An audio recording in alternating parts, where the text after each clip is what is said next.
আমার ছেলের জন্য আপনাকে পছন্দ করছিলাম, কিন্তু আপনার হাইট তো অনেক বেশি।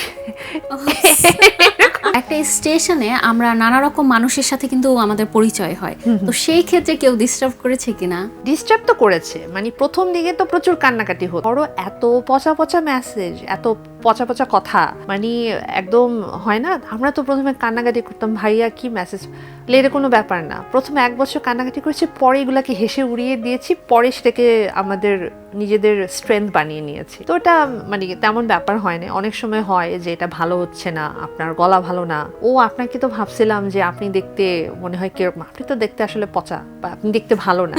এবং আমরা যখন পিপলসে ছিলাম, পরের বছর বইমেলাতে আমাদের একটা স্টল ছিল পিপলস রেডিওর, প্রচুর লোকজন এসে খুঁজেছে আপু কোনটা। পরে একজন এসে, এক ভদ্রলোক বলল, আপনি? ও, আমি তো আমার ছেলের জন্য আপনাকে পছন্দ করছিলাম, কিন্তু আপনার হাইট তো অনেক বেশি। এরকম ধরনের